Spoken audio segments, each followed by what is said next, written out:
Bonsoir. Ce soir, Arsène Lupin s'attaque à une pièce d'exception, le fameux collier de la reine. Entre héritage historique, faux semblant et audace, voici le collier de la reine de Maurice Leblanc. 2 ou 3 fois par an, à l'occasion de solennités importantes, comme les bals de l'ambassade d'Autriche ou les soirées de Lady Billingston, la comtesse de Dreux-Soubise mettait sur ses blanches épaules le collier de la reine.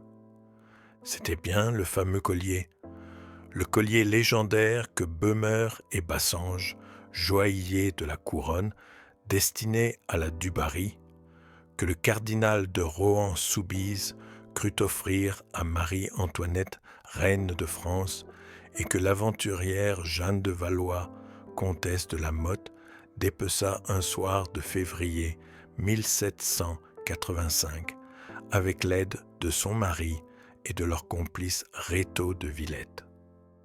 Pour dire vrai, la monture seule était authentique.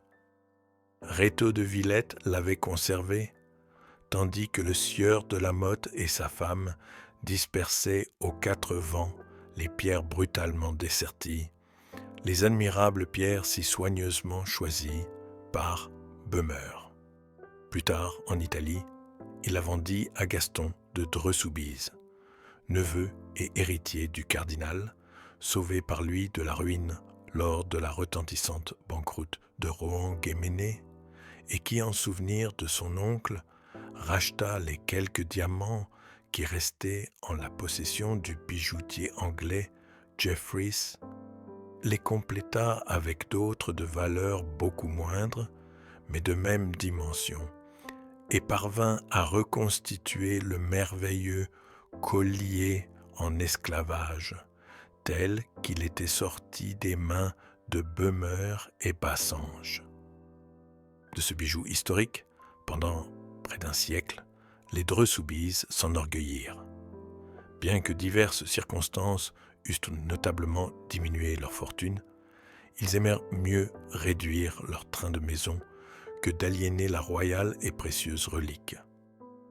En particulier, le comte actuel y tenait comme on tient à la demeure de ses pères. Par prudence, il avait loué un coffre au Crédit Lyonnais pour l'y déposer. Il allait l'y chercher lui-même l'après-midi du jour où sa femme voulait s'emparer et l'y reportait lui-même le lendemain.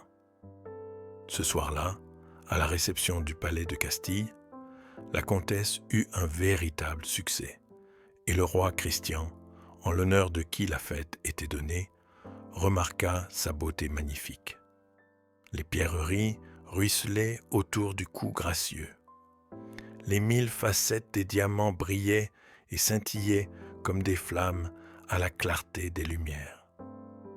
Nul autre qu'elle, semblait-il, n'eût pu porter avec tant d'aisance et de noblesse le fardeau d'une telle parure. Ce fut un double triomphe que le comte de Dreux goûta profondément, et dont il s'applaudit quand ils furent rentrés dans la chambre de leur vieil hôtel du faubourg Saint-Germain.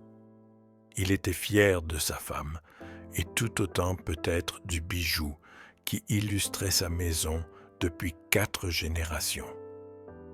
Et sa femme en tirait une vanité un peu puérile, mais qui était bien la marque de son caractère altier. Non sans regret, elle détacha le collier de ses épaules et le tendit à son mari qui l'examina avec admiration, comme s'il ne le connaissait point. Puis, l'ayant remis dans son écrin de cuir rouge aux armes du cardinal, il passa dans un cabinet voisin, sorte d'alcôve plutôt que l'on avait complètement isolé de la chambre et dont l'unique entrée se trouvait au pied de leur lit. Comme les autres fois, il le dissimula sur une planche assez élevée, parmi des cartons à chapeau et des piles de linge. Il referma la porte et se dévêtit. Au matin, il se leva vers 9 heures, avec l'intention d'aller, avant le déjeuner, jusqu'au Crédit Lyonnais. Il s'habilla, but une tasse de café et descendit aux écuries.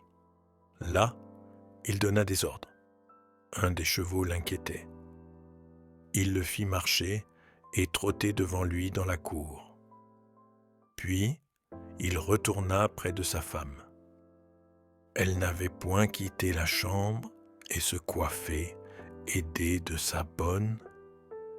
Elle lui dit : « Vous sortez ? » ?»« Oui, pour cette course. »« Ah, en effet, c'est plus prudent. » Il pénétra dans le cabinet.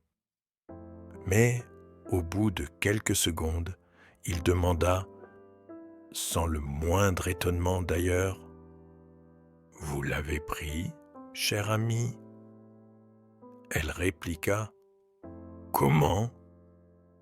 Mais non, je n'ai rien pris. Vous l'avez dérangé. » Pas du tout.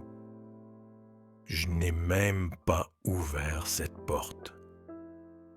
Il apparut, décomposé, et il balbutia, la voix à peine intelligible. « Vous n'avez pas...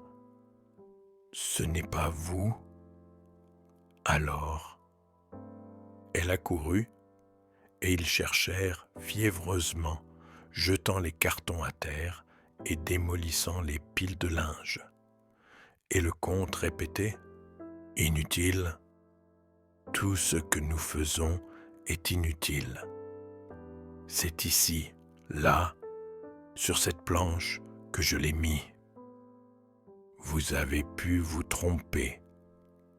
C'est ici, là, sur cette planche et pas sur une autre. » Ils allumèrent une bougie, car la pièce était assez obscure, et ils enlevèrent tout le linge et tous les objets qui l'encombraient. Et quand il n'y eut plus rien dans le cabinet, ils durent s'avouer avec désespoir que le fameux collier, le collier en esclavage de la reine, avait disparu. De nature résolue, la comtesse, sans perdre de temps en vaines lamentations, fit prévenir le commissaire, M. Valorbe, dont ils avaient eu déjà l'occasion d'apprécier l'esprit sagace et la clairvoyance. On le mit au courant par le détail, et tout de suite il demanda : « Êtes-vous sûr, monsieur le comte, que personne n'a pu traverser la nuit votre chambre ? » ?»« Absolument sûr. J'ai le sommeil très léger. Mieux encore, la porte de cette chambre était fermée au verrou. J'ai dû le tirer ce matin quand ma femme a sonné la bonne. Et il n'existe pas d'autre passage qui permette de s'introduire dans le cabinet. Aucun. Pas de fenêtre. Si, mais elle est condamnée. Je désirerais m'en rendre compte. » On alluma des bougies, et aussitôt, M. Valorbe fit remarquer que la fenêtre n'était condamnée qu'à mi-hauteur par un bahut, lequel en outre ne touchait pas exactement aux croisées. « Il y touche suffisamment, » répliqua M. de Dreux, « pour qu'il soit impossible de le déplacer sans faire beaucoup de bruit. » « Et sur quoi donne cette fenêtre ? » ?»« Sur une courette intérieure. » « Et vous avez encore un étage au-dessus de celui-là ? » ?»« 2, mais au niveau de celui des domestiques, la courette est protégée par une grille à petite maille. C'est pourquoi nous avons si peu de jour. D'ailleurs, quand on eut écarté le bahut, on constata que la fenêtre était close, ce qui n'aurait pas été si quelqu'un avait pénétré du dehors. « À moins, observa le comte, que ce quelqu'un ne soit sorti par notre chambre. Auquel cas, vous n'auriez pas trouvé le verrou de cette chambre poussé. » Le commissaire réfléchit un instant, puis, se tournant vers la comtesse. « Savait-on dans votre entourage, madame, que vous deviez porter ce collier hier soir ? » ?»« Certes, je ne m'en suis pas caché, mais personne ne savait que nous l'enfermions dans ce cabinet. » »« Personne ? » ?»« Personne.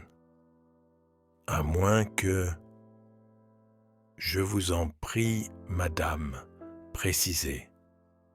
C'est là un point des plus importants. » Elle dit à son mari: « Je songeais à Henriette. » Henriette? Elle ignore ce détail comme les autres. « En es-tu certain ? » ?»« Quelle est cette dame ? » interrogea Monsieur Valorbe. « Une amie de couvent qui s'est fâchée avec sa famille pour épouser une sorte d'ouvrier. À la mort de son mari, je l'ai recueillie avec son fils et leur ai meublé un appartement dans cet hôtel. » Et elle ajouta avec embarras: « Elle me rend quelques services. Elle est très adroite de ses mains. » « À quel étage habite-t-elle ? » ?»« Au nôtre, pas loin du reste, à l'extrémité de ce couloir. Et même, j'y pense, la fenêtre de sa cuisine ouvre sur cette courette, n'est-ce pas ? » ?»« Oui, juste en face de la nôtre. » Un léger silence suivit cette déclaration. Puis, Monsieur Valorbe demanda qu'on le conduisît auprès d'Henriette. Ils la trouvèrent en train de coudre, tandis que son fils Raoul, un bambin de 6 à 7 ans, lisait à ses côtés. Assez étonné de voir le misérable appartement qu'on avait meublé pour elle, et qui se composait au total d'une pièce sans cheminée et d'un réduit servant de cuisine, le commissaire la questionna. Elle parut bouleversée en apprenant le vol commis. La veille au soir, elle avait elle-même habillé la comtesse et fixé le collier autour de son cou. « Seigneur Dieu !» s'écria-t-elle, « qui m'aurait jamais dit ? » « Et vous n'avez aucune idée ? Pas le moindre doute ? Il est possible cependant que le coupable est passé par votre chambre. » Elle rit de bon cœur, sans même imaginer qu'on pouvait l'effleurer d'un soupçon. « Mais je ne l'ai pas quittée, ma chambre. Je ne sors jamais, moi. Et puis, vous n'avez donc pas vu ? » Elle ouvrit la fenêtre du réduit. « Tenez, il y a bien 3 mètres jusqu'au rebord opposé. Qui vous a dit que nous envisagions l'hypothèse d'un vol effectué par là ? Mais le collier n'était-il pas dans le cabinet ? Comment le savez-vous ? Dame, j'ai toujours su qu'on l'y mettait la nuit. On en a parlé devant moi. » Sa figure, encore jeune, mais que les chagrins avaient enflétrie, marquait une grande douceur et de la résignation. Cependant, elle eut soudain, dans le silence, une expression d'angoisse, comme si un danger l'eût menacée. Elle attira son fils contre elle. L'enfant lui prit la main et l'embrassa tendrement. Je ne suppose pas, dit M. de Dreux au commissaire, quand ils furent un seul, je ne suppose pas que vous la soupçonniez. Je réponds d'elle, c'est l'honnêteté même. Oh, je suis tout à fait de votre avis, affirma M. Valorbe. C'est tout au plus si j'avais pensé à une complicité inconsciente. Mais je reconnais que cette explication doit être abandonnée, d'autant qu'elle ne résout nullement le problème auquel nous nous heurtons. Le commissaire ne poussa pas plus avant cette enquête que le juge d'instruction reprit et compléta les jours suivants. On interrogea les domestiques, on vérifia l'état du verrou, on fit des expériences sur la fermeture et sur l'ouverture de la fenêtre du cabinet. On explora la courette de haut en bas. Tout fut inutile. Le verrou était intact. La fenêtre ne pouvait s'ouvrir ni se fermer du dehors. Plus spécialement, les recherches visèrent Henriette, car, malgré tout, on en revenait toujours de ce côté. On fouilla sa vie minutieusement et il fut constaté que, depuis 3 ans, elle n'était sortie que 4 fois de l'hôtel, et les 4 fois pour des courses que l'on put déterminer. En réalité, elle servait de femme de chambre et de couturière à Madame de Dreux, qui se montrait à son égard d'une rigueur dont tous les domestiques témoignèrent en confidence. D'ailleurs, disait le juge d'instruction, qui, au bout d'une semaine, aboutit aux mêmes conclusions que le commissaire, en admettant que nous connaissions le coupable, et nous n'en sommes pas là, nous n'en saurions pas davantage sur la manière dont le vol a été commis. Nous sommes barrés à droite et à gauche par 2 obstacles, une porte et une fenêtre fermée. Le mystère est double. Comment a-t-on pu s'introduire? Et comment, ce qui était beaucoup plus difficile, a-t-on pu s'échapper en laissant derrière soi une porte close au verrou et une fenêtre fermée? Au bout de 4 mois d'investigation, l'idée secrète du juge était celle-ci. Monsieur et Madame de Dreux, pressés par des besoins d'argent qui, de fait, étaient considérables, avaient vendu le collier de la reine. Il classa l'affaire. Le vol du précieux bijou porta aux Dreux-Soubise un coup dont ils gardèrent longtemps la marque. Leur crédit n'étant plus soutenu par la sorte de réserve que constituait un tel trésor, ils se trouvèrent en face de créanciers plus exigeants et de prêteurs moins favorables. Ils durent couper dans le vif, aliéner, hypothéquer. Bref, c'eût été la ruine si 2 gros héritages de parents éloignés ne les avaient sauvés. Ils souffrirent aussi, dans leur orgueil, comme s'ils avaient perdu un quartier de noblesse. Et, chose bizarre, ce fut à son ancienne amie de pension que la comtesse s'en prit.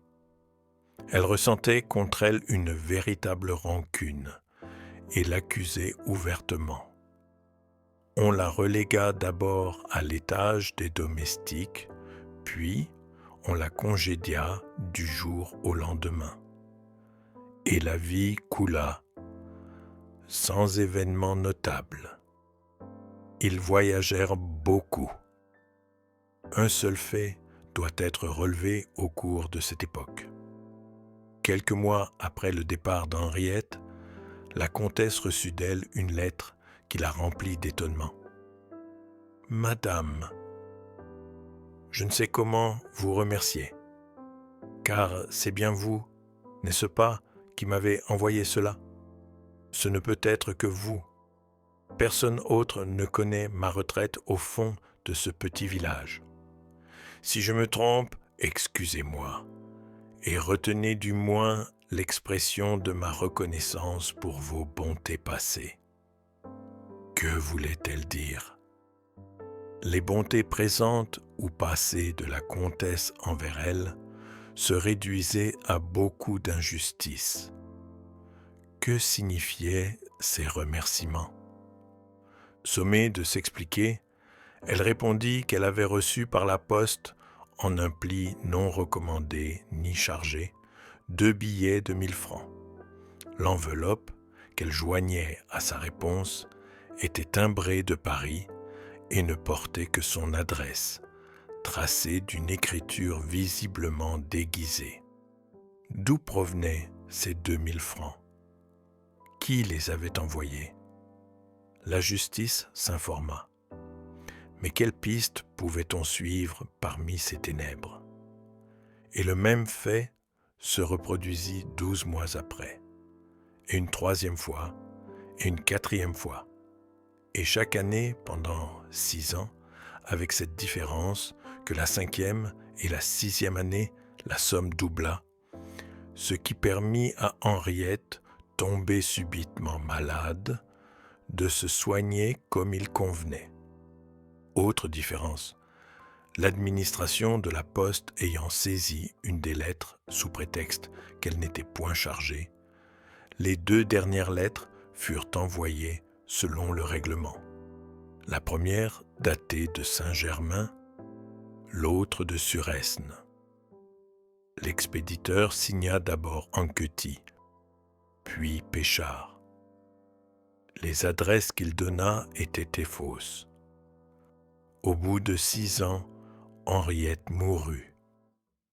L'énigme demeura entière. Tous ces événements sont connus du public. L'affaire fut de celles qui passionnèrent l'opinion, et c'est un destin étrange que celui de ce collier, qui, après avoir bouleversé la France à la fin du XVIIIe siècle, souleva encore tant d'émotions un siècle plus tard. Mais ce que je vais dire est ignoré de tous, sauf des principaux intéressés et de quelques personnes auxquelles le comte demanda le secret absolu.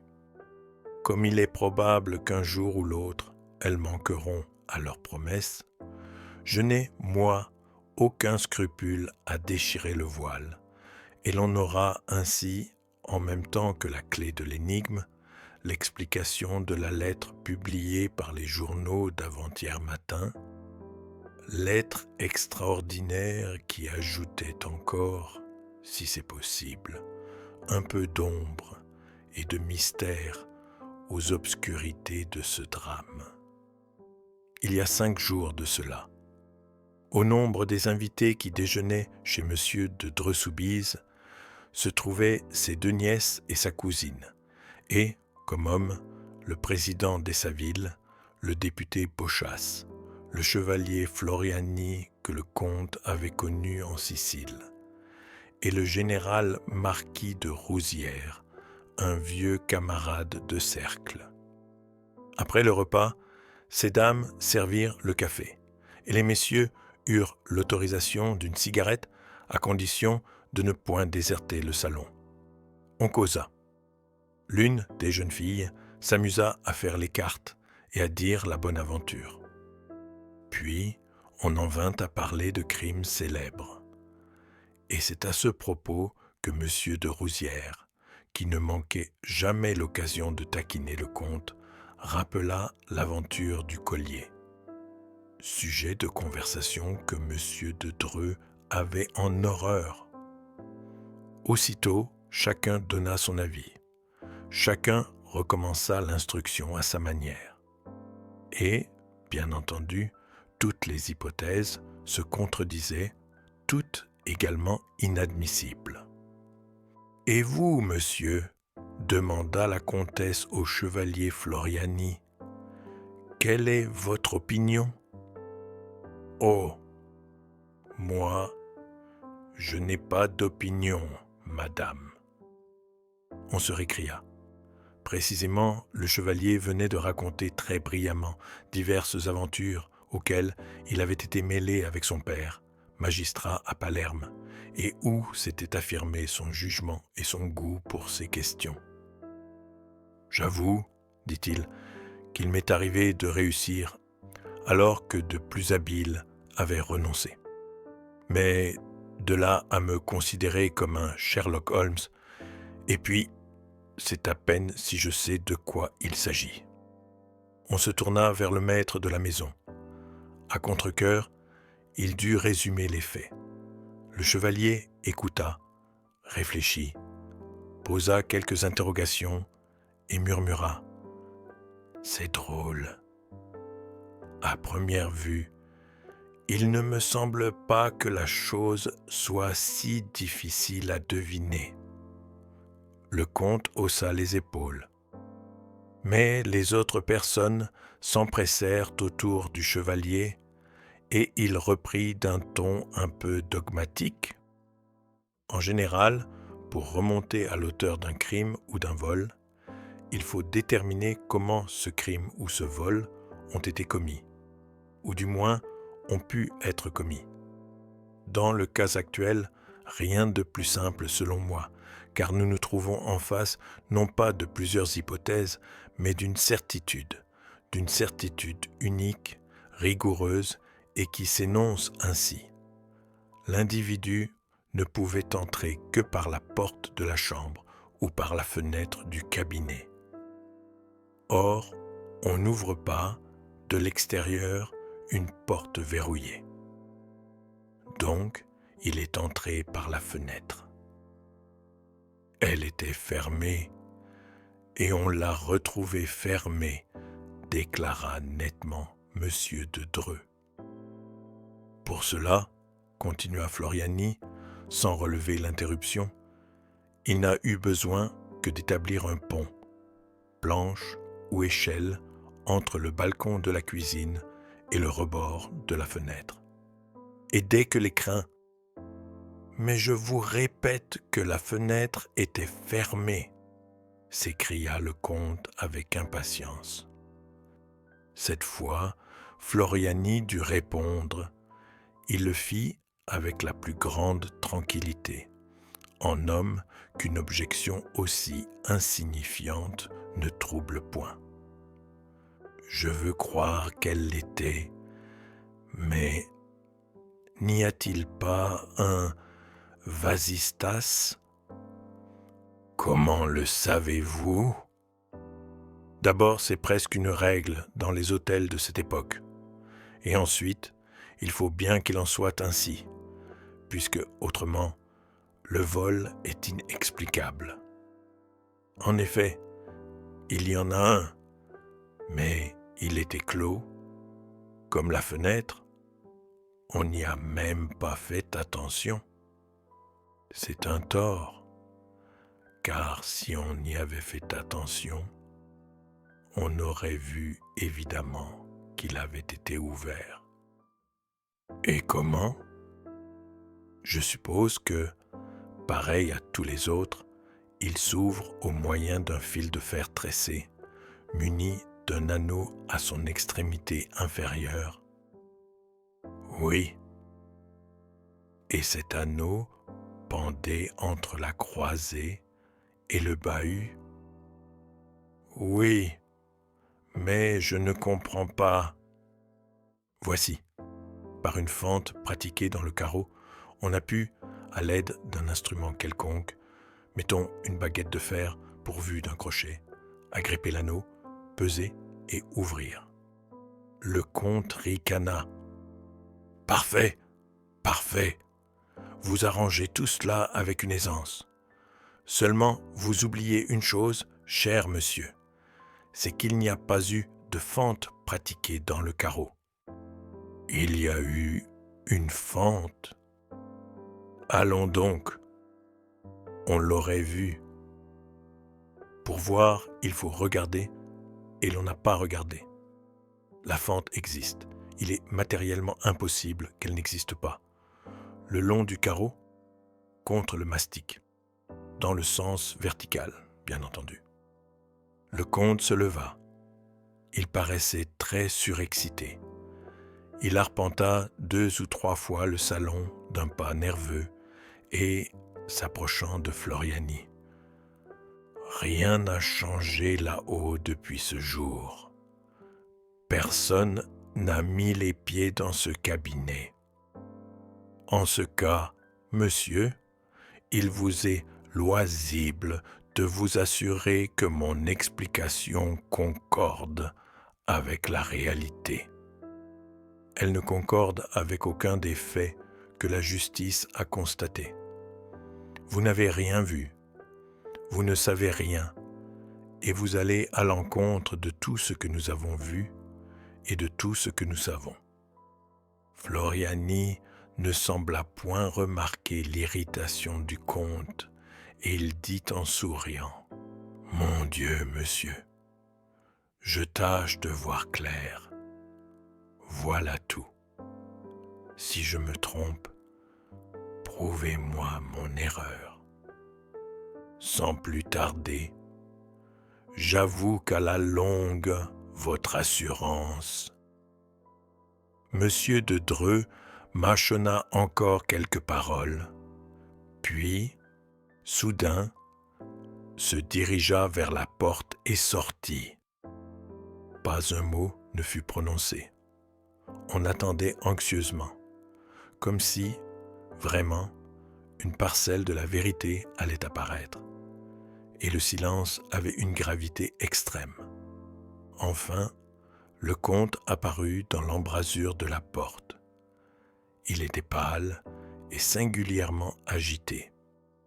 Il dit à ses amis d'une voix tremblante : « Je vous demande pardon. Les révélations de monsieur sont si imprévues. Je n'aurais jamais pensé. » Sa femme l'interrogea avidement. « Parle, je t'en supplie. Qu'y a-t-il » Il balbutia. « La fente existe, à l'endroit même indiqué, le long du carreau. » Il saisit brusquement le bras du chevalier et lui dit d'un ton impérieux : « Et maintenant, monsieur, poursuivez. Je reconnais que vous avez raison jusqu'ici, mais maintenant, ce n'est pas fini. Répondez. Que s'est-il passé selon vous ?» Floriani se dégagea doucement et après un instant prononça : « Eh bien, selon moi, voilà ce qui s'est passé. L'individu, sachant que Madame de Dreux allait au bal avec le collier, a jeté sa passerelle pendant votre absence. Au travers de la fenêtre, il vous a surveillé et vous a vu cacher le bijou. Dès que vous êtes parti, il a coupé la vitre et a tiré l'anneau. Soit, mais la distance est trop grande pour qu'il ait pu, par le vasistas, atteindre la poignée de la fenêtre. S'il n'a pu l'ouvrir, c'est qu'il est entré par le vasistas lui-même. Impossible. Il n'y a pas d'homme assez mince pour s'introduire par là. Alors, ce n'est pas un homme. Comment ? Certes, si le passage est trop étroit pour un homme, il faut bien que ce soit un enfant. Un enfant ? Ne m'avez-vous pas dit que votre amie Henriette avait un fils ? En effet, un fils qui s'appelait Raoul. Il est infiniment probable que c'est ce Raoul qui a commis le vol. Quelle preuve en avez-vous ? Quelle preuve ? Il n'en manque pas de preuves. Ainsi, par exemple, il se tut et réfléchit quelques secondes. Puis, il reprit : « Ainsi, par exemple, cette passerelle, il n'est pas à croire que l'enfant l'ait apportée du dehors et remportée sans que l'on s'en soit aperçu. Il a dû employer ce qui était à sa disposition. Dans le réduit où Henriette faisait sa cuisine, il y avait, n'est-ce pas, des tablettes accrochées au mur où l'on posait les casseroles. 2 tablettes, autant que je m'en souvienne. Il faudrait s'assurer si ces planches sont réellement fixées au tasseau de bois qui les supporte. Dans le cas contraire, nous serions autorisés à penser que l'enfant les a déclouées, puis attachées l'une à l'autre. Peut-être aussi, puisqu'il y avait un fourneau, trouverait-on le crochet à fourneau dont il a dû se servir pour ouvrir le vasistas. Sans mot dire, le comte sortit, et cette fois, les assistants ne ressentirent même point la petite anxiété de l'inconnu qu'ils avaient éprouvée la première fois. Ils savaient de façon absolue que les prévisions de Floriani étaient justes. Il émanait de cet homme une impression de certitude si rigoureuse qu'on l'écoutait non point comme s'il déduisait des faits les uns des autres, mais comme s'il racontait des événements dont il était facile de vérifier au fur et à mesure l'authenticité. Et personne ne s'étonna lorsqu'à son retour, le comte déclara : « C'est bien l'enfant, c'est bien lui, tout l'atteste. Vous avez vu les planches, le crochet ? J'ai vu. Les planches ont été déclouées. Le crochet est encore là. » Mais Madame de Dreux-Soubise s'écria : « C'est lui. Vous voulez dire plutôt que c'est sa mère. Henriette est la seule coupable. Elle aura obligé son fils. » »« Non, » affirma le chevalier, « la mère n'y est pour rien. » »« Allons donc. Ils habitaient la même chambre. L'enfant n'aurait pu agir à l'insu d'Henriette. Ils habitaient la même chambre. Mais tout s'est passé dans la pièce voisine, la nuit, tandis que la mère dormait. Et le collier, fit le comte, on l'aurait trouvé dans les affaires de l'enfant. Pardon, il sortait, lui, le matin même où vous l'avez surpris devant sa table de travail. Il venait de l'école, et peut-être la justice, au lieu d'épuiser ses ressources contre la mère innocente, aurait-elle été mieux inspirée en perquisitionnant là-bas, dans le pupitre de l'enfant, parmi ses livres de classe. Soit, mais ces 2000 francs qu'Henriette recevait chaque année, n'est-ce pas le meilleur signe de sa complicité ? Complice, vous eût-elle remercié de cet argent ? Et puis, ne la surveillait-on pas ? Tandis que l'enfant est libre, lui, il a toute facilité pour courir jusqu'à la ville voisine, pour s'aboucher avec un revendeur quelconque et lui céder à vil prix 1 diamant, 2 diamants, selon le cas, sous la seule condition que l'envoi d'argent sera effectué de Paris, moyennant quoi on recommencera l'année suivante. Un malaise indéfinissable oppressait les Dreux-Soubise et leurs invités. Vraiment, il y avait dans le ton, dans l'attitude de Floriani, autre chose que cette certitude qui, dès le début, avait si fort agacé le comte. Il y avait comme de l'ironie, et une ironie qui semblait plutôt hostile que sympathique et amicale, ainsi qu'il eût convenu.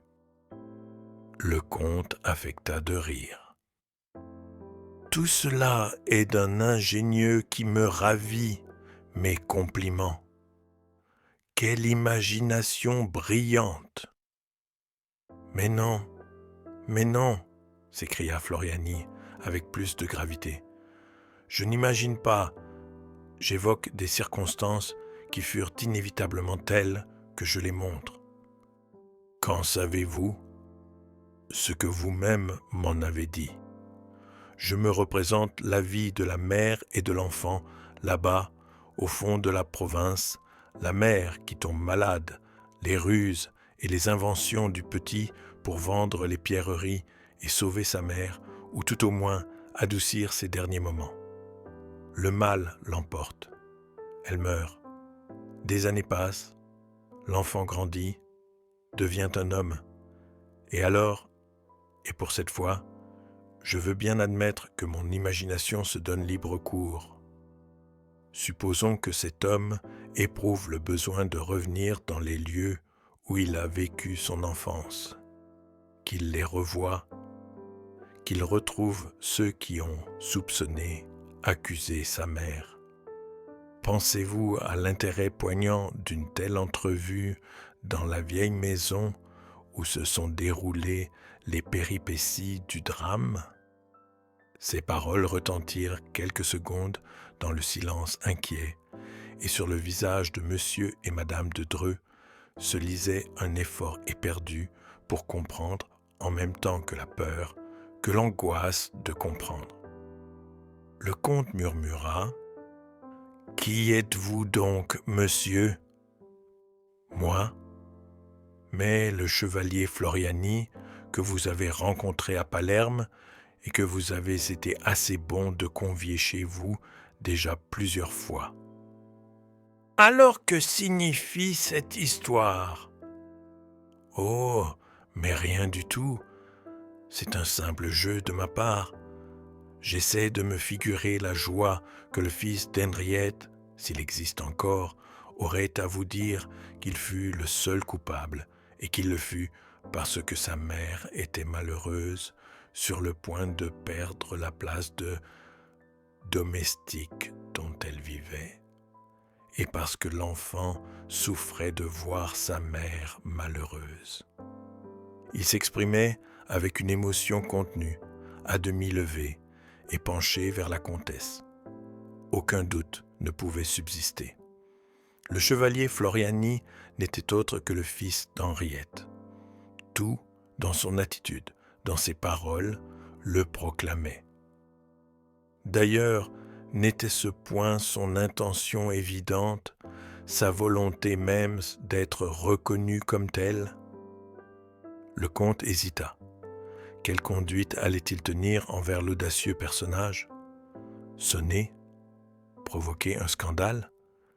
Démasquer celui qui l'avait dépouillé jadis ? Mais il y avait si longtemps. Et qui voudrait admettre cette histoire absurde d'enfant coupable ? Non, il valait mieux accepter la situation en affectant de n'en point saisir le véritable sens. Et le comte, s'approchant de Floriani, s'écria avec enjouement : « Très amusant, très curieux votre roman. Je vous jure qu'il me passionne. Mais, suivant vous, qu'est-il devenu ce bon jeune homme, ce modèle des fils ? J'espère qu'il ne s'est pas arrêté en si beau chemin. » « Oh, certes, non. N'est-ce pas, après un tel début, prendre le collier de la reine à 6 ans, le célèbre collier que convoitait Marie-Antoinette, et le prendre, observa Floriani, se prêtant au jeu du comte, le prendre sans qu'il lui en coûte le moindre désagrément, sans que personne ait l'idée d'examiner l'état des carreaux ou s'avise que le rebord de la fenêtre est trop propre, ce rebord qu'il avait essuyé pour effacer les traces de son passage sur l'épaisse poussière. Avouez qu'il y avait de quoi tourner la tête d'un gamin de son âge. C'est donc si facile. Il n'y a donc qu'à vouloir et à tendre la main. Ma foi, il voulut, et il tendit la main. Les 2 mains, reprit le chevalier en riant. Il y eut un frisson. Quel mystère cachait la vie de ce soi-disant Floriani ? Combien extraordinaire devait être l'existence de cet aventurier, voleur génial à 6 ans, et qui, aujourd'hui, par un raffinement de dilettante en quête d'émotion, ou tout au plus pour satisfaire un sentiment de rancune, venait braver sa victime chez elle, audacieusement, follement, et cependant avec toute la correction d'un galant homme en visite. Il se leva et s'approcha de la comtesse pour prendre congé. Elle réprima un mouvement de recul. Il sourit. « Oh, madame, vous avez peur. Aurais-je donc poussé trop loin ma petite comédie de sorcier de salon ?» Elle se domina et répondit avec la même désinvolture, un peu railleuse. « Nullement, monsieur. La légende de ce bon fils m'a au contraire fort intéressée, et je suis heureuse que mon collier ait été l'occasion d'une destinée aussi brillante. Mais ne croyez-vous pas que le fils de cette femme, de cette Henriette, obéissait surtout à sa vocation? Il tressaillit, sentant la pointe, et répliqua : « J'en suis persuadé. Et il fallait même que cette vocation fût sérieuse pour que l'enfant ne se rebutât point. » « Et comment cela ? » ?»« Mais oui, vous le savez, la plupart des pierres étaient pour fausses. Il n'y avait de vrai que les quelques diamants rachetés aux bijoutiers anglais, les autres ayant été vendus un à un, selon les dures nécessités de la vie. C'était toujours le collier de la reine, monsieur, dit la comtesse avec hauteur. Et voilà, me semble-t-il, ce que le fils d'Henriette ne pouvait comprendre. Il a dû comprendre, madame, que faux ou vrai, le collier était avant tout un objet de parade, une enseigne. Monsieur de Dreux fit un geste. Sa femme aussitôt le prévint. « Monsieur, dit-elle, si l'homme auquel vous faites allusion a la moindre pudeur. » Elle s'interrompit, intimidée par le calme regard de Floriani. Il répéta : « Si cet homme a la moindre pudeur. » Elle sentit qu'elle ne gagnerait rien à lui parler de la sorte, et malgré elle, malgré sa colère et son indignation, toute frémissante d'orgueil humilié, elle lui dit presque poliment : « Monsieur, la légende veut que Rétaux de Villette, quand il eut le collier de la reine entre les mains et qu'il en eut fait sauter tous les diamants avec Jeanne de Valois, n'ait point osé toucher à la monture. Il comprit que les diamants n'étaient que l'ornement, que l'accessoire, mais que la monture était l'œuvre essentielle, la création même de l'artiste, et il la respecta. Pensez-vous que cet homme ait compris également ? Je ne doute pas que la monture existe. L'enfant l'a respectée.